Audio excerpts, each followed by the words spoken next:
I am building the Vermont Farmhouse Junior from start to finish, and today is construction day. I had some ups and some downs, but I made sure I chose the right glue for the job.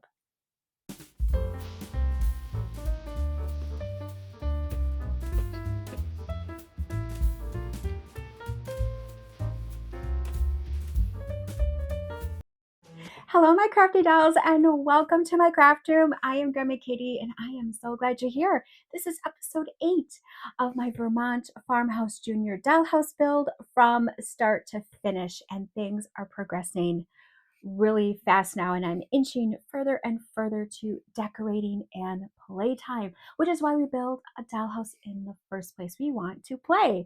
Now, last episode, I applied all the paper floors. So if you missed it, go back and check out that episode. I talk all about the advantages of using paper floors, putting them down before you start building the dollhouse, and I show you how to seal those paper floors for endless playtime. Now, if you want to follow along with me through the entire dollhouse building series, I have a playlist set up right on my YouTube page. So go ahead and check that out. And I am building this house in real time. So my upcoming videos are about a week and a half apart, and I am already behind schedule. And it's like the old saying goes, if you think it's going to take a day, it really takes 3 days. So make sure you are subscribed so you don't miss out my next episode. I'm going to be putting together that tricky front porch of the house, which is really a charming feature of this style house. And the front porch is like adding an extra room to decorate. So you do not want to miss that episode. But it is construction day, and I am going to show you how to put all the walls and floors together, and you're really going to see the huge advantage of painting all the pieces, wallpapering the walls, and laying the floors all ahead of time. We don't have to worry about working in those tight rooms or trying to paint those tiny little trim pieces and getting paint all over everything, and I just have to put up the walls and it's playtime. But constructing the dollhouse really is no walk in the park, and you really need to use the right tools to make everything come together a lot easier. So my first big tip is that you need a flat, squared off table. Now, the table that I have been using is a really cheap plastic folding table, and it's not flat. In fact, it's kind of warped in the middle. So I'm going to have to use a piece of wood to lay on my table to make everything level. Now, if the foundation of the house is off just a fraction of an inch at the very beginning, that tiny little error is going to grow into a big problem as you start adding floors and the roof and the trim, and then all of a sudden nothing is lining up. The trim is crooked and you think, what happened? Why isn't anything working? It's because your table wasn't level at the very beginning. Now, to keep everything at a 90-degree angle while you're building your dollhouse, you absolutely need a square. And this is a tool that you cannot live without when you're building your dollhouse. Masking tape. Now, the instructions want you to use a very sticky tape, but remember, we wallpaper the walls ahead of time. So I am going to use Scotch brand painter's tape. Now, I did test a little piece on a scrap piece of wallpaper to make sure it doesn't damage it. So it should peel right off. Okay, so now let's talk about glue. And I always talk about using the right glue for the right job. And tacky glue is absolutely the best glue to use while assembling your dollhouse. It's very strong, it's not runny, so there's no real big mess. And best of all, it dries clear. Now, you can use wood glue or Gorilla Glue, but the problem is that it dries yellow and it's going to leave a very ugly stain on your house. Now, we can't ruin all our hard work because we chose the wrong glue. Now, you could use Beacon's 3-in-1. Problem is that it's very, very stinky and it costs more than the tacky glue. So it's really, really not practical for building your dollhouse. And please don't ever use hot glue. It's never going to hold. And promise, you will never use school glue. don't use it. And now the last tool you will need is a helping hand. And having someone to help you hold the walls makes all the difference. Now, I did not follow my own advice in the beginning. I was home alone. I had already applied the glue to the wall, so I couldn't wait until later. So here I was juggling the walls and the floors, and some of the walls fell on the floor. I was so frustrated. I was stressed. I was sweating. So take my advice, build with a friend. Now, if you have been following along with me, you'll remember I stashed away that third floor roof. I couldn't wallpaper the ceiling or paint the walls until the first and second floor was built. So today is the day to measure the wallpaper. And I am going to be using my favorite grandmother Stover's glue to get the job done. And if you want some more tips about wallpaper in your dollhouse, you got to go back and watch my previous video. And I'm also going to bring out the paint, not my favorite, but it really isn't that bad. Okay, let's get started because at the end of this episode, I am going to have a dollhouse and maybe, just maybe, I'm going to do a little bit of playing. Now, the first thing is to make sure your table is perfectly square. Now, my table is not, so I'm going to use a flat board. You can use a kitchen table or the kitchen countertop. Just keep in mind, if the table is not perfectly flat and squared, your whole house will be crooked. Now next, I'm going to put the walls and floors together without any glue to make sure our pieces are correctly orientated. And you want your house to be set up with the back walls facing down on the table. The side facing up is the front of the house. Now propping up the left and right wall, you want to put in your third floor, the painted edge facing down. You want to do the same thing to the second floor, painted side down. The stairwell hole should be on the right side closest to you. And finally, the first floor, I just want to make sure my laundry room floor is in the right place. Now, having someone around to help you is a great idea to help you hold everything together because, oh my gosh, see what I mean? I just started and I'm already sweating. So now if we did this right, all three floors should be above the walls about 1/8 of an inch. So the face of the house can pop right into the grooves and be perfectly flush with the walls. So far, so good. Okay, so I'm really happy so far. I'm going to take everything apart and lay my puzzle pieces down in the right direction so I don't make a mistake.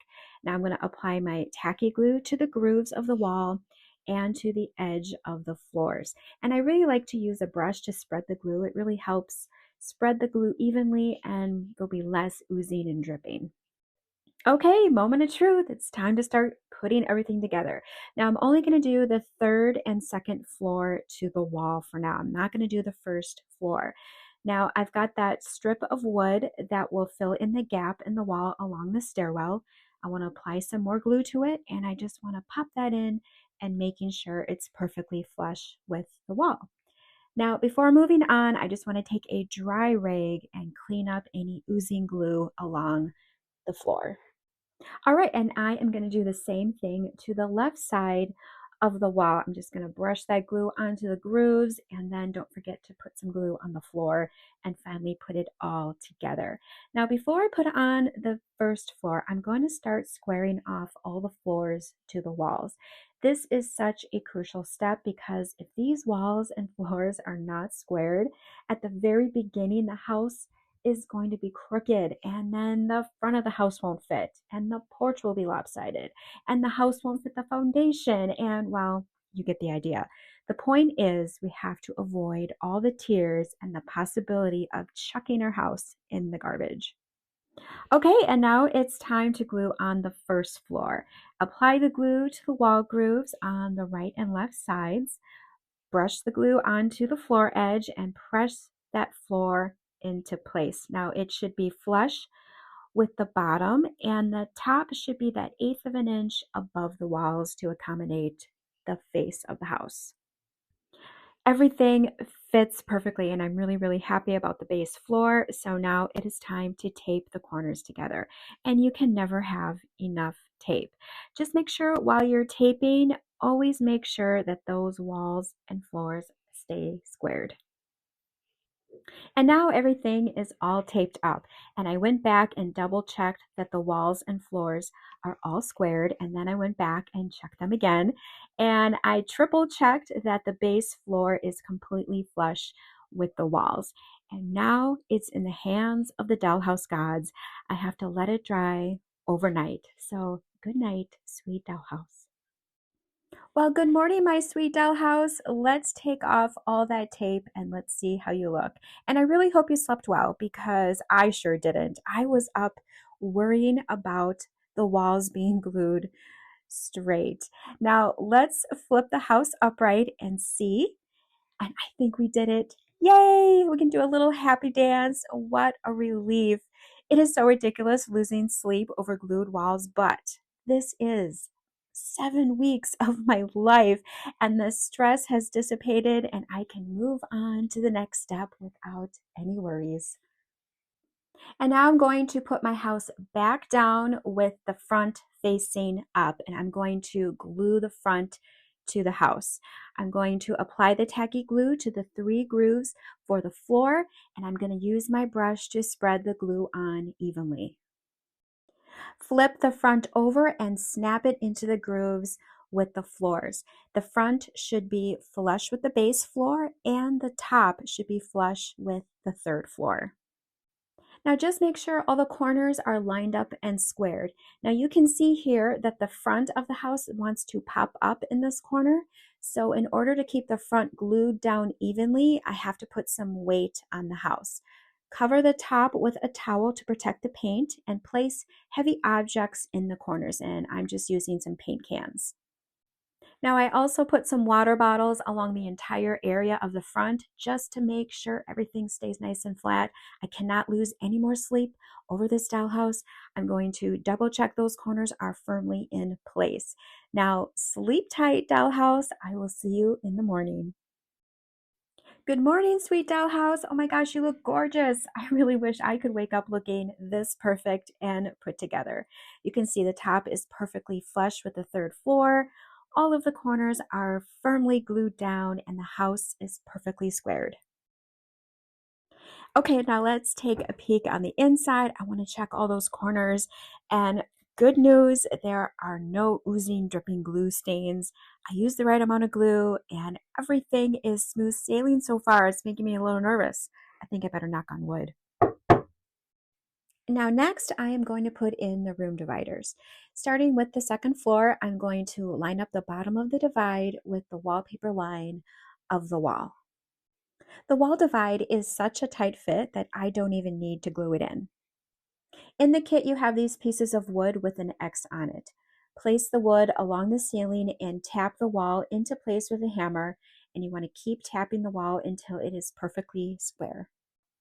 Tap the front of the divide as well so it's flush with the edge of the floors from top to bottom. And I'm going to repeat the same process for the 1st floor divide. I'm going to tap it in place. And since the wall goes right up against the front door frame, I'm going to pop that in. I'm not going to glue it, but I'm just going to use it to help square up the wall. And just like that, our house is really taking shape. I'm really fighting the urge to break out the furniture and start decorating, but not just yet. Now next, I'm going to work on the foundation. I removed my house from the board so I can put the foundation down. The side closest to me is the back of the house. I have my house positioned with the back facing me. Now I'm going to glue the house onto the edge of the foundation. Then the porch is going to be glued on after. Now I don't want to have to rush to put the porch on. I want to really focus on positioning the house only. So I only want to apply glue where the house is going to lay. I measured the side of the house, which is about 12 inches, and I just made some quick guidelines to where to put the glue. Then I can relax and put the porch on much later. Apply the glue within those guidelines, and don't forget to use a brush to spread that glue evenly to avoid a lot of oozing and dripping. Now, you definitely need help lifting the dollhouse. It's a team lift kind of a situation. Pick up the house and position the house to the edge of the foundation. The house floor should be completely flush with the foundation and hang off the left and right sides about 1/8 of an inch. And again, always make sure everything is squared. And to make sure the floor glues evenly, I'm going to weigh the floor down with heavy paint cans again. I'm going to let it dry overnight, and then I'm going to work on the porch in the morning. Now, putting the porch on is going to be a piece of cake. The painted edge should be facing forward, and the unpainted edge goes right up against the house. Apply the tacky glue along the foundation. Don't forget to use that brush to spread the glue evenly and press the porch into place. It should be completely flush with the left front of the house and then on the right side, and hanging over the foundation on 3 sides. All right, make sure you use a dry rag to wipe any glue. Then put a towel down and place those trusty paint cans on top to make sure everything stays nice and flat. And now while the porch is drying, I'm going to work on that 3rd floor ceiling that we had stashed away. Grab the 3rd floor divider, a pencil, and a ruler. And I'm going to place the 3rd floor ceiling into place and determine where the painted eaves are and the wallpaper lines. Put the ceiling into place so it's even on the left and right side and on the bottom. And it really helps to have someone help you hold it into place. I am doing it the hard way. Now measure the eaves on this side of the house, and they should be the same on each side. Draw a line on the outside and then draw a line on the inside where the ceiling meets the left wall. And now do the same for the right side, and then position the room divide and mark on the ceiling where that is going to be placed. And finally, draw a line along the bottom where the ceiling meets the floor. Now lay the ceiling down on a table and use a ruler to accurately mark where the eaves will be on the left side and then on the right side. And I like to use a quilting ruler for this. It really keeps my lines perfectly squared. Mark where the room divider is going to be, and then finally the line along the base of the floor. And here are my finished guidelines. I marked the width of the room divider, the width of the right wall, and the line where the ceiling meets the floor. And then finally, the width of the left side of the wall. And now I have to get the paint back out. Oh no! But it's really not that bad. I'm just going to paint the right eave just a hair over my guideline, and then I'm going to paint the right side the same way, just painting over the line. And now you can see why we had to build part of the house first in order to determine the eave lines. And now I'm going to paint the bottom along the line. And I'm also going to quickly paint the bottom edge because you're going to see that. And finally, I'm going to paint the inside of the window. And now everything gets 2 coats and I can finally put the painting away. Oh, but wait, I did notice that I should paint the top edge of the house. You're going to see it on the 3rd floor. I'm probably going to put a piece of trim there anyway, but I have the paint out, so I might as well paint it. Details, details. I have to pay attention to the details.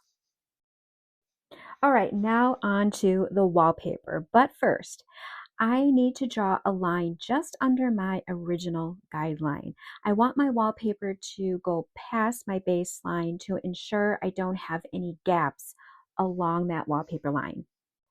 And now I'm going to lay out my wallpaper, making sure the patterns all line up. And honestly, this is my own fault for not using a large wallpaper, but I don't care. I love this pattern, so the extra tedious work is gonna be worth it. Now, to make sure our wallpaper lines are hidden under the walls, I'm going to line up the left side just a hair past my guideline, and I'm going to square it up just under that beveled edge. Where the different wallpapers meet up at the room divide, I mark the center so the seam will be hidden under the wall. And just like the left side, my attic brick will go just past my guideline, so it will be hidden. And using my favorite grandmother Stover's glue, I'm going to apply a very thin layer of glue. You do not need a lot. And I'm only going to be applying the glue to the left side of the ceiling to start, just to make it easy. And now, because of my goofy pattern, I'm laying my first sheet in the middle, and I'm going to put the paper right over that window. Now, after I laid my second sheet down, it's gone over my center room divide. Now, before the glue dries, I'm going to quickly cut the paper to that center line. Now, I'm going to continue putting my paper down, even letting the paper hang over the top of the beveled edge. And I'm going to cut the paper to my center line on the right, and then work my way to the left to finish. I'm going to press everything down really, really well. Take a rag and wipe that excess glue along the eave. Flip the whole ceiling over, and now you want to scrape along the inside of the window to get any of that oozing glue that collected. Now I'm just going to let my wallpaper dry. Even with the top hanging over that beveled edge, I'm going to cut that when it dries. And now I'm going to finish the attic side of the ceiling. I'm going to apply a very thin layer of glue. I'm going to place my brick wall right up against that center line and let it hang over the edge. And I am going to cut the edge of the paper to my guideline. Now, of course, my paper is not long enough, so I have this goofy piece on the bottom. I am just going to line that up, and I'm going to cut the excess off. Again, take a rag and just clean up any oozing glue. And now, after the wallpaper has dried overnight, I am going to cut along the top beveled edge and cut off that excess wallpaper. And finally, flip the ceiling over and cut out the window. And the third floor ceiling is completely wallpapered and painted, and it was so much easier to do when it is nice and flat on the table. All right, now let's see how we did. Let's put the roof up. Oh my gosh, it looks perfect. The paper seams are hidden under the walls. My craft room is going to be so much fun to decorate, and so is my creepy little attic. Now, looking at my instructions, I need to lay the house on its back in order to assemble the porch, which is going to be my next episode. So I feel like my roof is going to be in the way. So I'm going to hold off on attaching the roof for now. So you know what that means. Of course, do you know me at all? I have to play just a little bit, just put a few pieces of furniture in just to see, just to test it out. Maybe throw in a few miniatures. Why not? Oh, and of course, I got to decorate the front porch just a tad. Got to break out the new kitty dolls. I mean, come on, who says a 50-year-old is too old to play? Not this grandma. All right, my crafty dolls, I'm finished, and I am not going to lie. That kicked my butt a little bit. I already told you that I didn't have anyone here to help me put the walls together, so everything was falling. It was making me sweat. I had a sore back. I tripped and fell over in my cluttered craft room. I got bruises on my arm and my elbows, but I laughed that off for about 15 minutes, so that made me feel a lot better. But who knew making a dollhouse could be so hazardous? So now next week, I'm going to be building the front porch of the dollhouse, and it should be a lot less stressful, but who knows? You just never know. So make sure you are subscribed so you don't miss out. Now, my big plan after everything is done with the dollhouse, I'm going to show you how to decorate each room. I've got the antique store, I've got the craft room, I've got the laundry room. So I'm working on some new miniatures to complement my new rooms, and I just cannot wait to show you. So in the meantime, you've got to go out and check my Etsy shop on Etsy.com. I design and create digital miniatures for the dollhouse. I have so many unique items to choose from. You download the file, you print it at home, and then you put everything together, and they are so much fun. And if you favor my Etsy shop, then you will be alerted to my new listings. So thank you so much for joining me today, and I will see you next week. Bye.